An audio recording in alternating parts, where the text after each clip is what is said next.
How did Alekhine use pawn sacrifices strategically?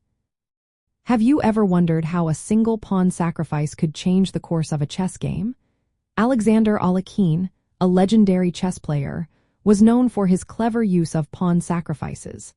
These sacrifices were not just random moves, they were carefully planned strategies that helped him gain advantages over his opponents.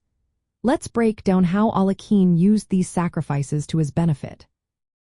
First, Alekhine often used pawn sacrifices to gain positional advantages. By giving up a pawn, he could improve the placement of his pieces.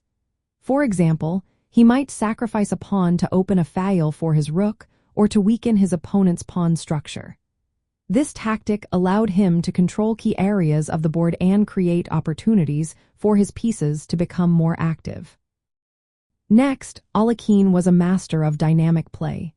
He frequently used pawn sacrifices to launch quick attacks or disrupt his opponent's plans. By sacrificing material, he could gain a tempo advantage. This meant his pieces could develop more quickly or attack more effectively. This fast-paced style kept his opponents on their toes and often led to unexpected victories. Another interesting aspect of Alekhine's strategy was his ability to transform weaknesses into strengths. He might sacrifice a pawn to eliminate a weakness in his own position, such as a backward pawn. At the same time, this could create a weakness in his opponent's position.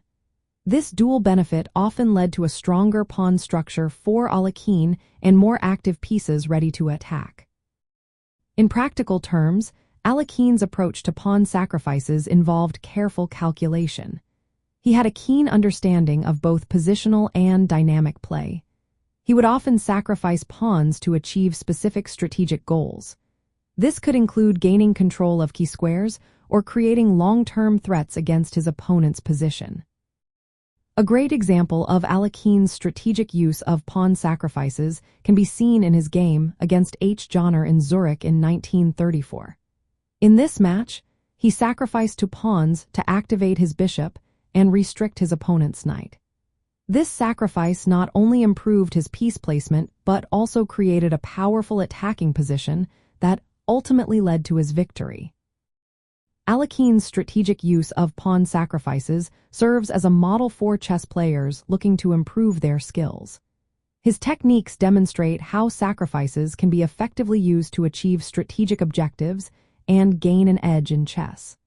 By understanding and applying these concepts, players can enhance their own game and navigate complex positions with confidence.